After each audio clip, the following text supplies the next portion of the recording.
You're listening to Women's Media Center Live with Robin Morgan.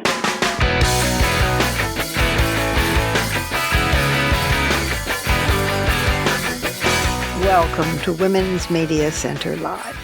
I'm Robin Morgan. Today we're going to go even deeper into the AI world, into the metaverse, into what it is that feminism is really up against.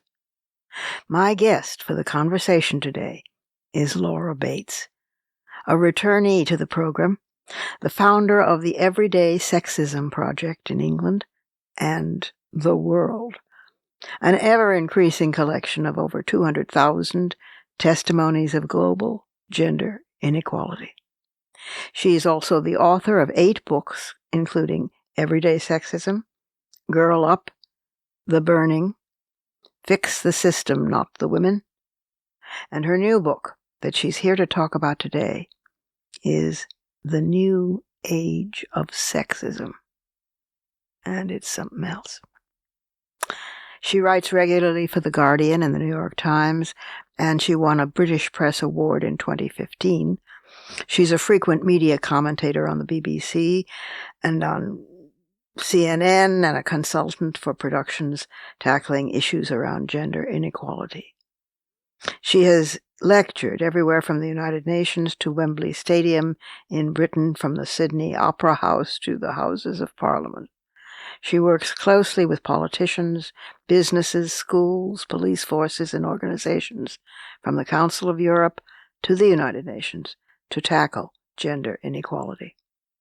Her campaign work alongside other activists has included persuading Facebook, not an easy thing, to change its policies on rape and domestic abuse, content putting sexual consent and healthy relationships on the school curriculum, and improving the way in which the British Transport Police respond to incidents of sexual violence.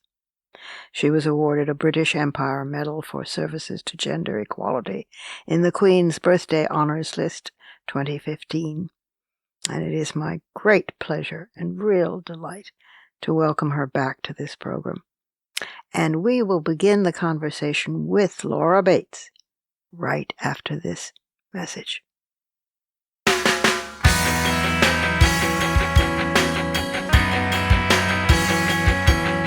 Subscribe to this program on your favorite podcast platform and leave us a review. Follow us on Twitter at WMC Live, like our Facebook page at facebook.com/WMC Live, and visit us at WMCLive.com for more information about our show and our guests. You're listening to Women's Media Center Live with Robin Morgan.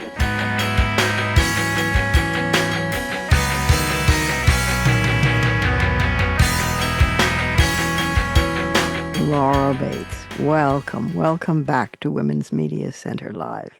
Very good that you're back. Thank you for having me. Oh, well, you were here last when Men Who Hate Women came out, and that was fantastic. But that was, in a sense, you were targeting and talking about the individual men, incels and pickup artists, and how this was spreading through the male world before it was even a manosphere. But in this one, you've ticked it up a notch, and you're talking about the power behind it, and the corporate power behind it, and the techno bros, and it's just devastating. It's a wonderful, wonderful book. Thank you. Thank you so much. That's very kind.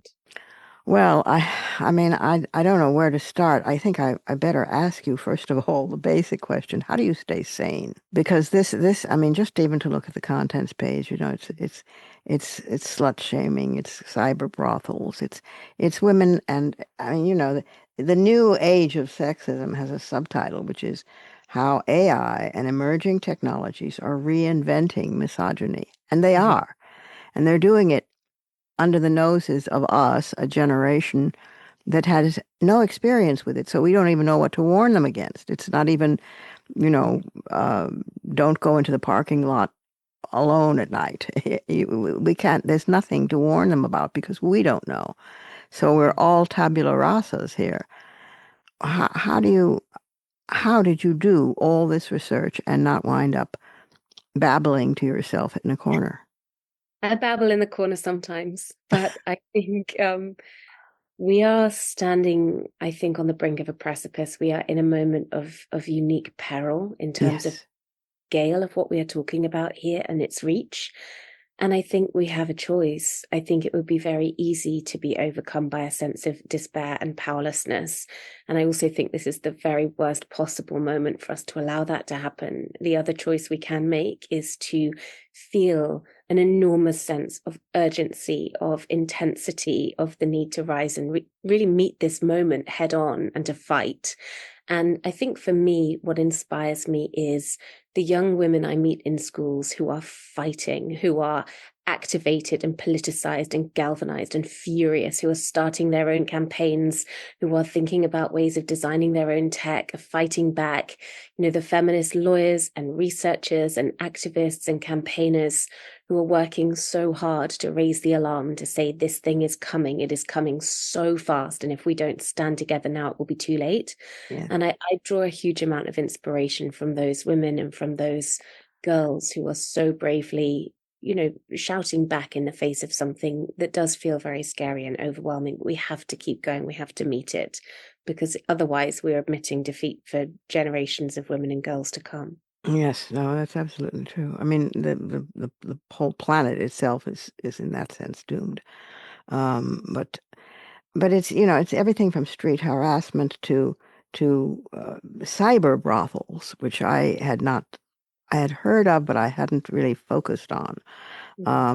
To you name it, and you're not anti-AI, I might add. You're very clear about that and the possibilities for it, which was a tremendous help to me because I'm the medical. I am benefited by AI, and so I think, well, that's a good thing. But on the other hand, it scares the hell out of me, and I am reminded why in this book, and how it's always dismissed as, well, it's not real, Yes.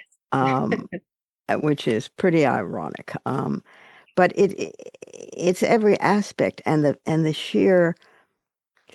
You say somewhere in the book that this is not a book about technology, that this is a book about sexism. This is a book about misogyny, and it is, because we're still fighting the same fight.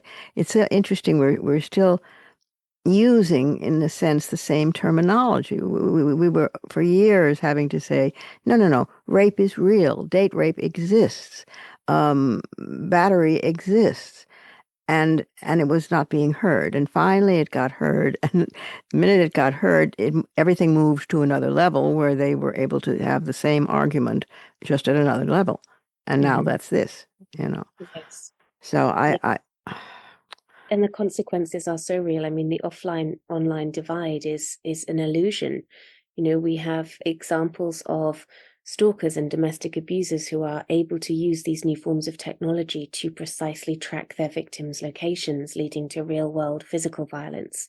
We yes. have schoolgirls who are dropping out of education and developing PTSD as a result of becoming the victims of deepfake pornographic abuse, female politicians stepping down from office, 1 in 6 female congresswomen in the US targeted in this way. We have women losing their jobs, losing access to their children as a result of these forms of abuse. Their real world consequences are severe and immediate. And of course, this isn't created by technology. These are very, very old forms of misogyny, of hatred, of prejudice, equality. But the method and the means are new, and the infiltration, the way in which AI is enabling old forms of power imbalance to be recoded into the very foundations of future society is what really concerns me. Of course, the individual incidents and issues and the cyber brothels and the sex robots are troubling. But I think what people don't understand is that if you apply for a job tomorrow, you know, in a real world setting, if you are a person who thinks to yourself, well, I will never enter the metaverse, I will never, you know, experience an AI chatbot, so I don't need to worry about any of that. What you might not realize is that if you apply for a job tomorrow in the real world, there is around a 70% chance that the company you apply to will be using AI tools in their recruitment processes Of that course. automatically we know are discriminating against the CVs of women and marginalized groups. They're in financial services providers who are using them to discriminate against women in their applications for loans and credits. In healthcare provision, where 200 million Americans are being treated under healthcare systems using AI tools that we know downgrade the number of Black patients identified for extra care by more than half. Hmm. The real world implications are very severe. Yeah, and for many people, they might imagine that there's a number of folks who are entering into actual relationships with AI companions is relatively small, Yeah. but it's not. And it depends on what you mean by relatively small. But it's a mind-boggling 50 million people have used the Replica app alone, according to its founder. And a similar one in China, a China-based chatbot created by Microsoft. It was designed to simulate emotional attachments with its users and boasts a staggering 660 million users worldwide. Global funding in the AI companion industry hit a record 299 million in 2022, a significant jump from 7 million in 2021. This is everywhere. And the metaverse is absolutely chilling. I knew a little about it, but I didn't want to look directly at it. Honest to God. I mean, I tiptoed around the edge. But you take us into the metaverse and what it is. And, I found myself when I was drifting into sleep last night, dreaming violence against Zuckerman, Zuckerberg, uh, because of Facebook and because of what has happened there. It is such a destructive tool that to collaborate with it in any way is absolutely devastating. I mean, it's I don't know. I mean, I think to myself, well, is it too late? No, it's never too late, and women have come back from even worse. But I don't take that back. I don't think women have come back from worse. I think women have come back from very bad places. I don't know about this one. I don't know. This is a very different one, and you're right to sound the alarms. God knows you're right. It's everything. It's from street harassment to, as I said, cyber brothels. It's it's in schools. It's kids using it on kids. Um, it's rape. It's objectification. It's coercive control, which used to be, thought of as revenge porn. It's domestic abuse, and it all basically boils down to diversifying who inputs the information that AI gets and then propagates, isn't it? Yes, so one massive problem is that so many AI tools work by ingesting vast amounts of data, much of it data unfiltered, scraped from the internet, scraped from forums like Reddit, which we know to be in many cases populated with extreme misogyny. And it then not only reproduces, if you like, and spews back at us our own inherent existing bile, inequalities, racism, misogyny, but actually actively works to intensify them. I Mm-hmm. mean, perfect example of this was a chatbot that was released on Twitter by Microsoft, and it was designed to grow smarter from every human interaction it had with another person on Twitter, which I think in itself displays a level of naivety and lack of understanding of social media, that the idea that the average interaction on Twitter makes anybody smarter. But within less than 24 hours, it went from tweeting something about how wonderful the world was and how happy it was to be here to saying, I fucking hate feminists and they should all burn in hell. That's And right. that was a really clear encapsulation on a very small scale of what we see on a much bigger scale when bias is ingested and then recalibrated by machines which are essentially designed to eliminate outliers in their quest for the most likely right answer. It means that it's not just that bias is reproduced, but that it is actively intensified. Yeah. And so for that to become the building blocks of the stories that we tell. 90% of internet content is likely to be synthetically generated by the end of this year. 30% of outbound marketing content from big firms. So when those stories are being created by machines that have been repeatedly proven by bodies like UNESCO to absolutely regurgitate and re-solidify existing racist and gender stereotypes, we are risking a shifting of the way that we tell and talk about the entire world around us. And that has huge repercussions, seismic shockwaves.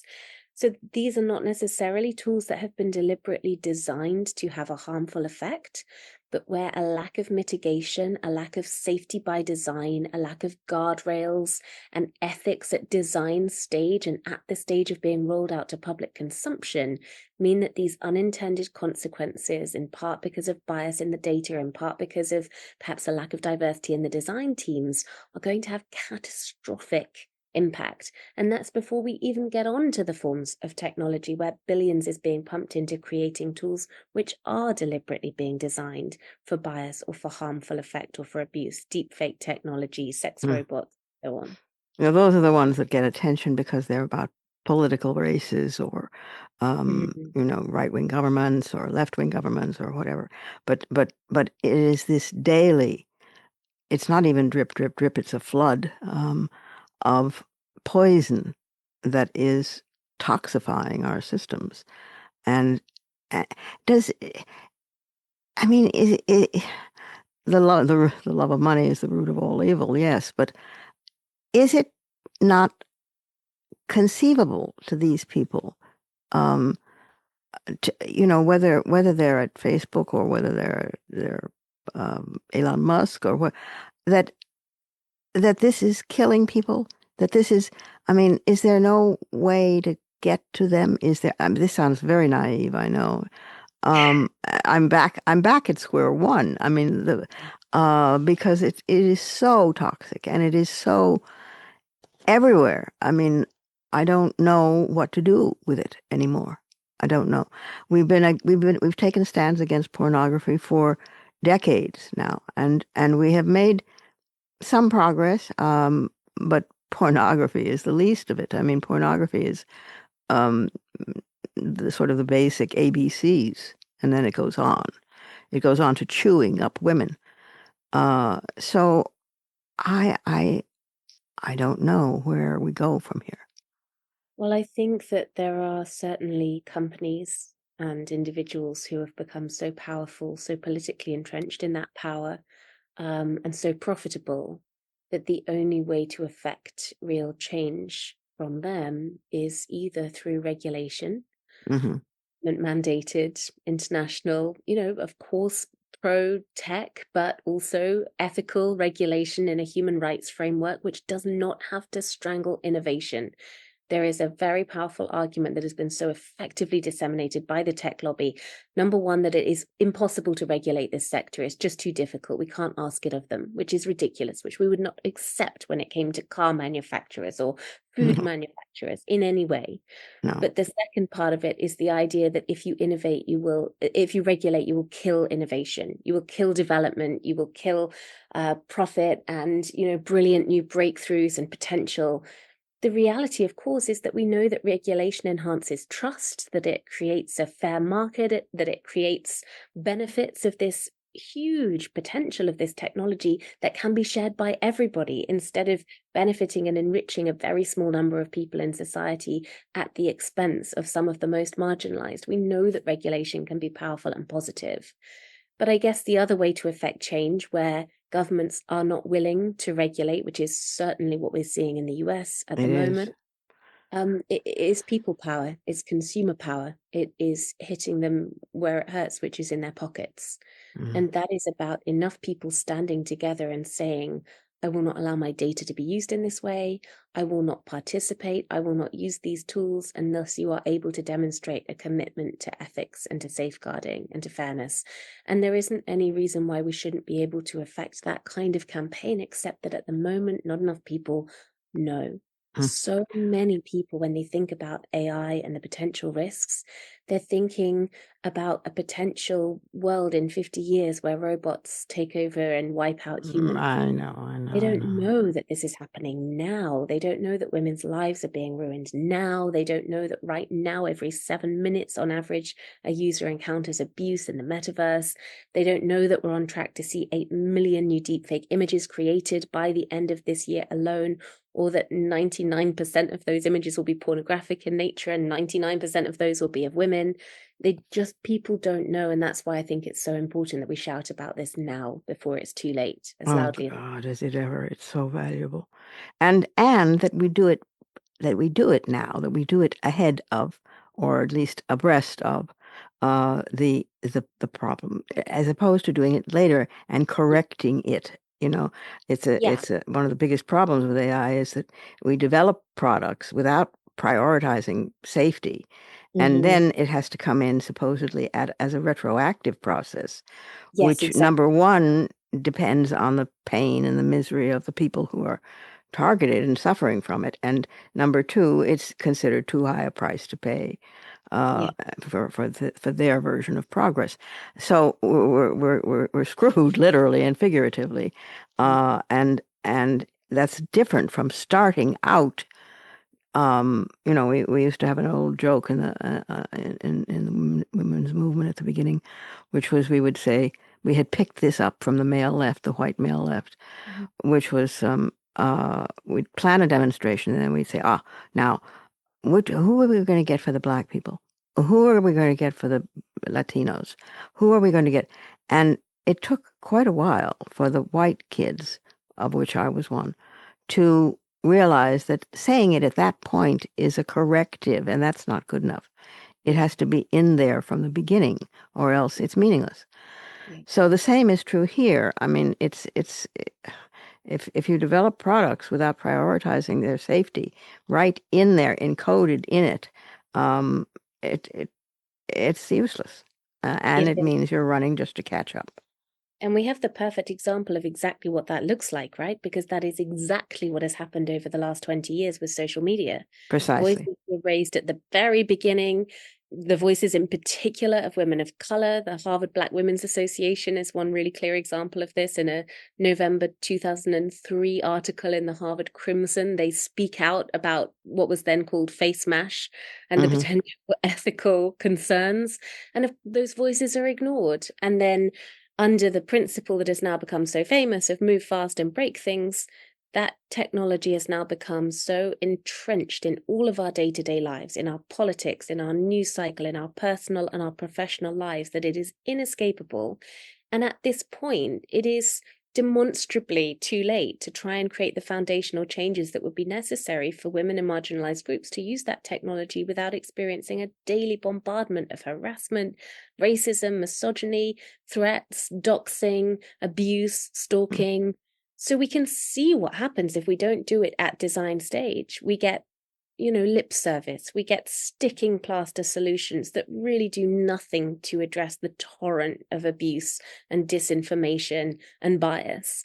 We've seen what happens when these companies are left to mark their own homework, to regulate each other, when they say, we'll sort that stuff out later on, but just let us develop now. We know what happens. Yeah. It doesn't work. So we have this opportunity now to look at that and say, are we going to make all of the same mistakes again now?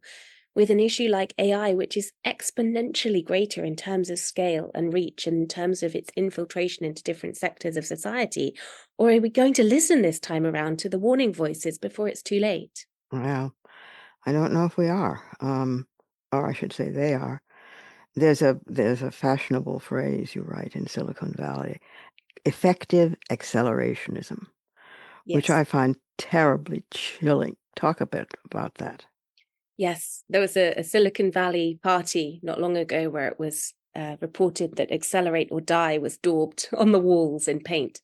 Uh, And it is the idea, the very seductive and powerful idea expounded by the tech lobby, that if breakneck development is not allowed to continue utterly unfettered by any form of regulation, the tech will die. It will shrivel. Innovation won't happen, or innovation will move to other countries and territories. mhm. And I Poor think baby. it, yeah, I mean, it utterly avoids the question of what innovation, whose innovation, what do you mean by innovation? Because if you mean obscene, almost unimaginable wealth and profits being accrued by a relatively tiny number of white male billionaires, then it's possible that you might be right.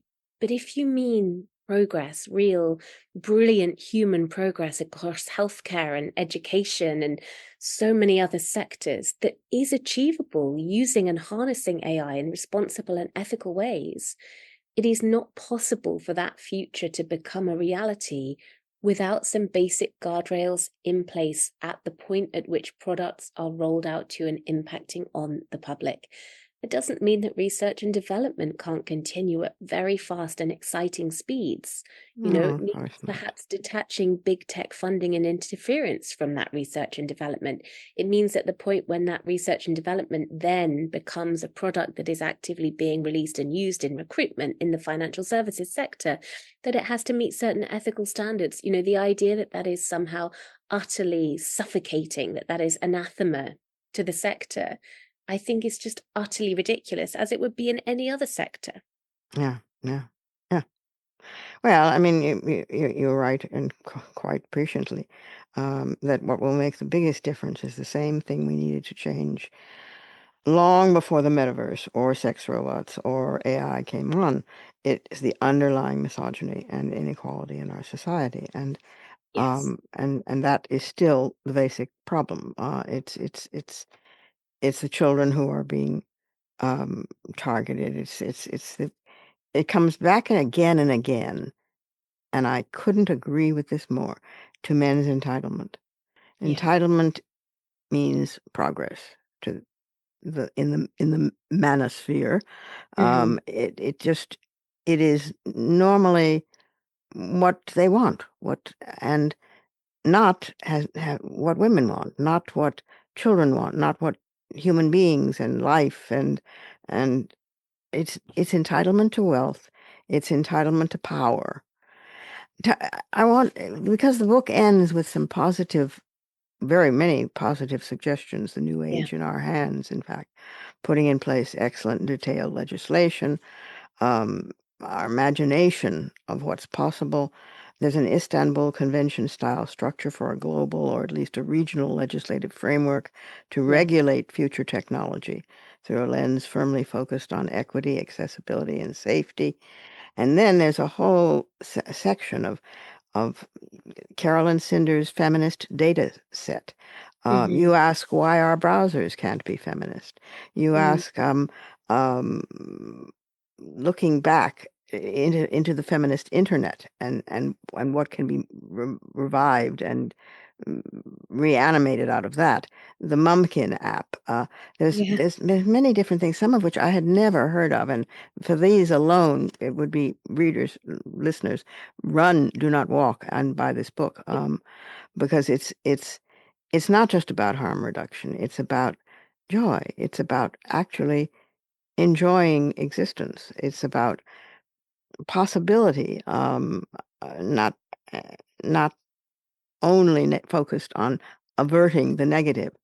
Um, Chatbox can be trained to police other chatbox, and social media platforms and websites can develop systems to identify and proactively police deepfake intimate images. And social media companies can track. This little section in itself, the new age in our hands, is incredibly exciting. Um, there's a New York City law that'll require annual bias audits of AI used in hiring. There are existing initiatives that can be strengthened, and more and more and more. So Yeah. all is not lost. It's just sometimes it really seems like it, and I do not Yeah. understand how you are not gibbering in a corner. I, I just, I think to myself, my God, this woman is a superwoman of some sort, because just to compile this book was quite a feat, my dear.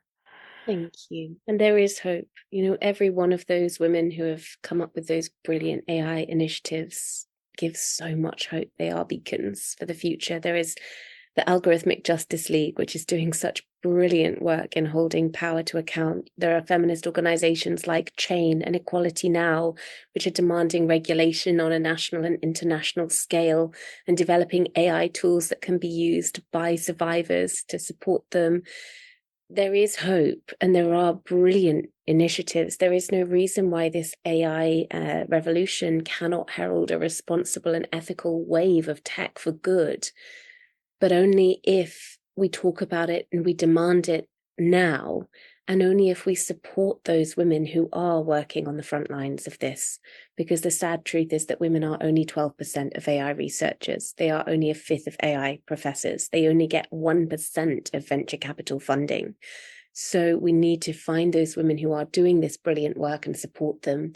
We need to regulate the tech that is being deployed right now. We need to tackle the root causes of societal misogyny that is really driving the sense of any kind of demand for these apps and these tools in the first place. We need to educate young people before they come into contact with these tools to really think about what that means, to fight back against the dehumanization and objectification of women that so reduce any obstacles to that male entitlement.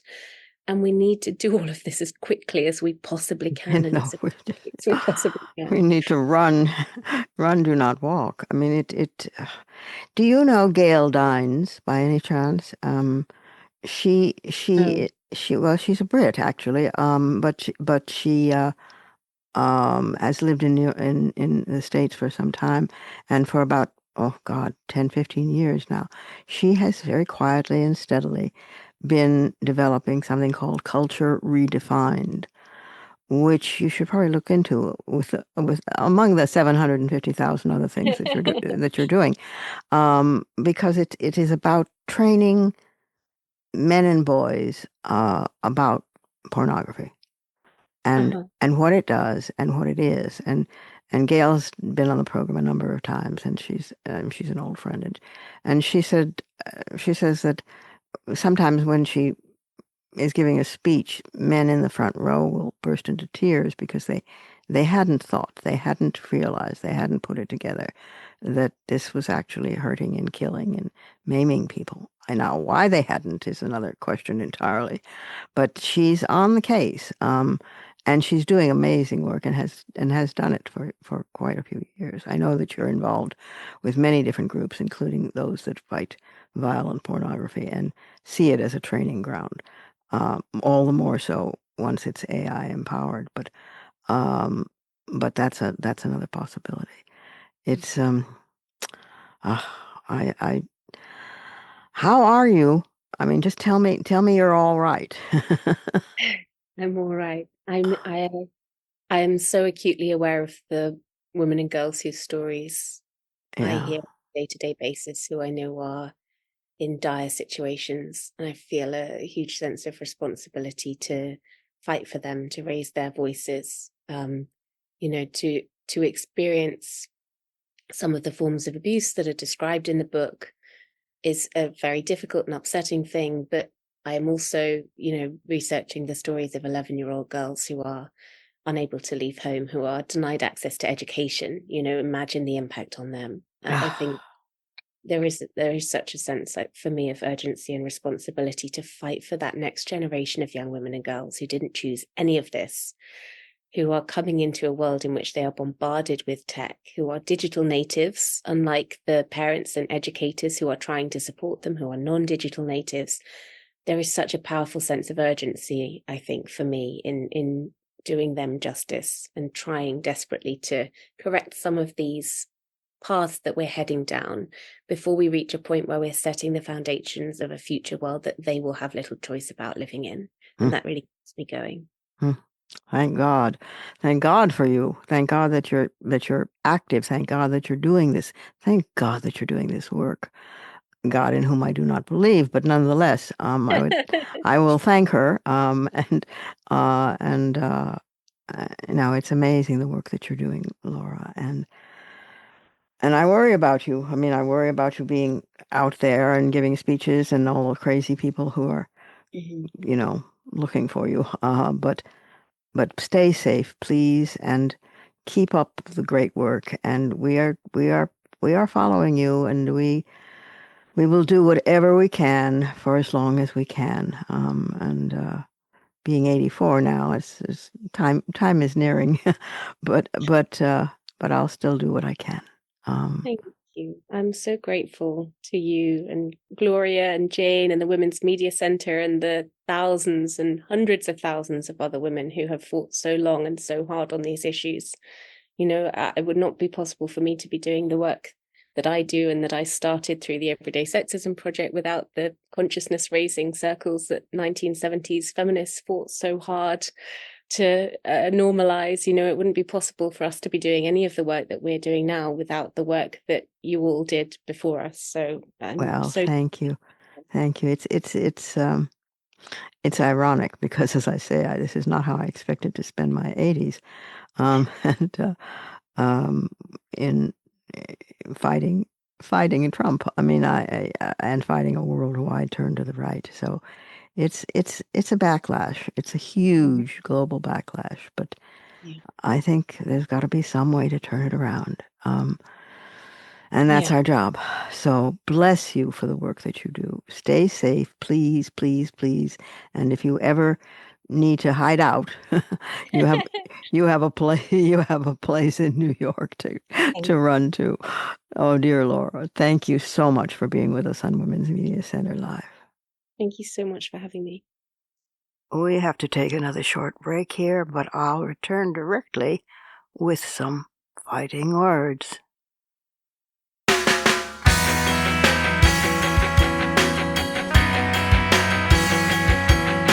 The Women's Media Center, founded in 2005 by Jane Fonda, Gloria Steinem, and myself, is a progressive, nonpartisan, nonprofit organization working to make women visible and powerful in media. You can learn more about the WMC at womensmediacenter.com. You're listening to Women's Media Center Live with Robin Morgan.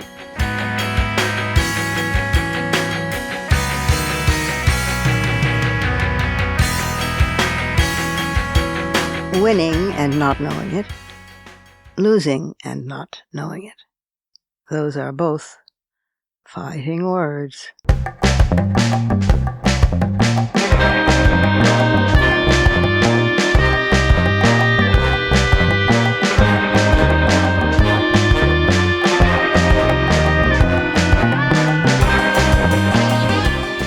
It's not often that you'll catch me defending the military of any country, including my own. But by the time you hear this, the United States may well be at war with, of all places, Venezuela. Hola. The nonsensicality of this is so evident that even our closest ally, the United Kingdom, withdrew their military intelligence collaboration, there goes James Bond, for the first time ever over this operation. But okay, let's leave aside for the moment Venezuela, while looking at the alcoholic, stunningly stupid, racist, sexist Secretary of War, renamed War, not Defense Department. Yep, Hegseth. He who promised in his Senate hearings that he would not take one single drink the entire time he was Secretary of Defense. Oops, war. What, will they hold it in the Gulf of America?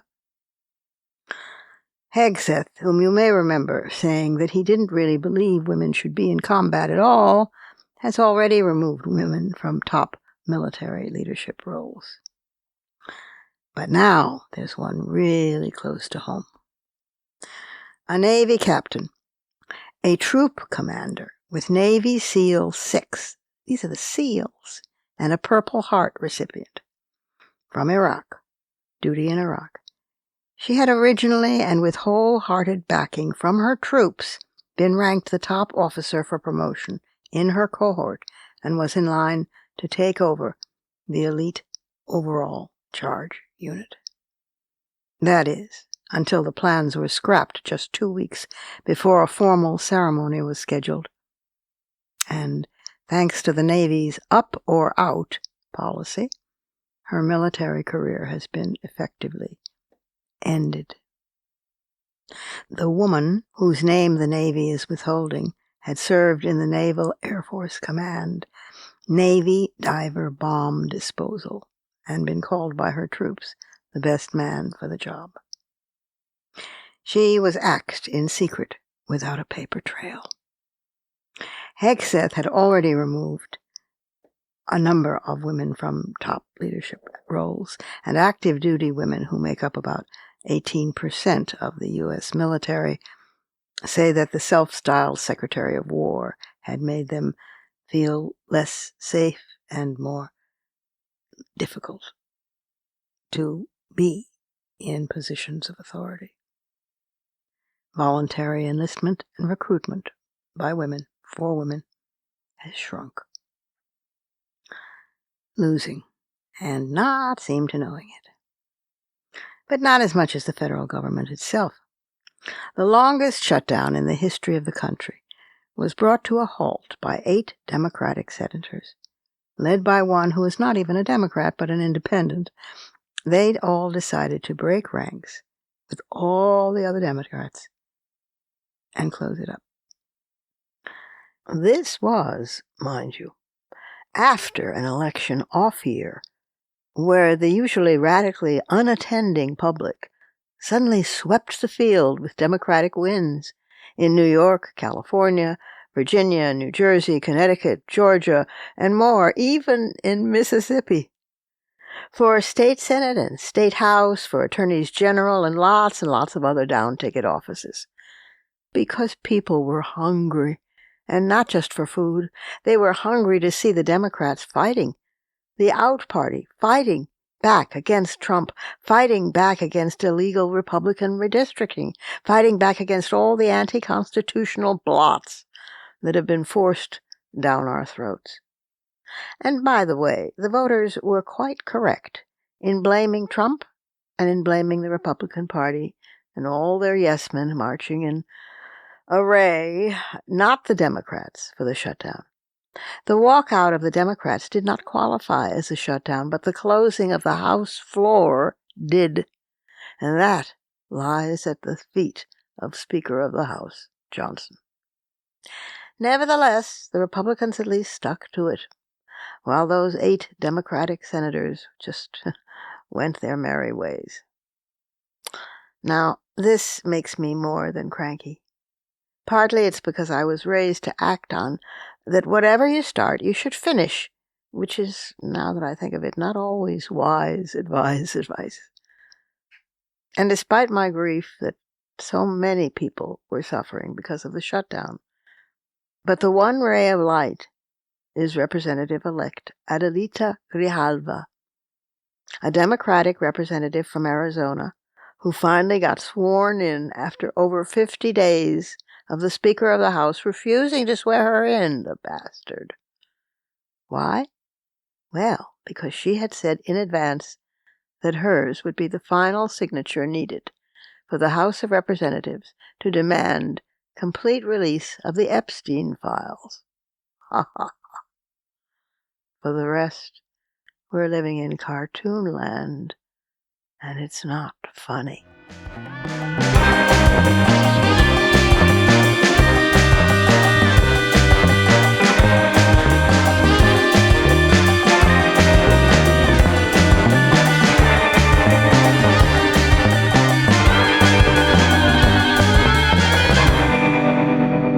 And that's our show for this week. You can follow me on social media at The Robin Morgan.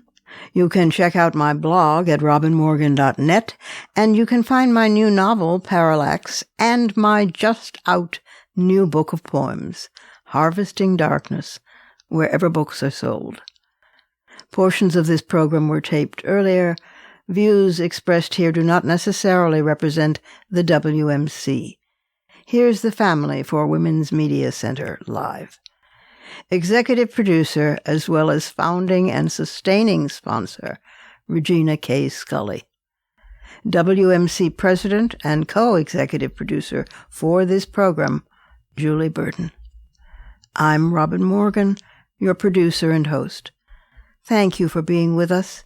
Join us next time on Women's Media Center Live.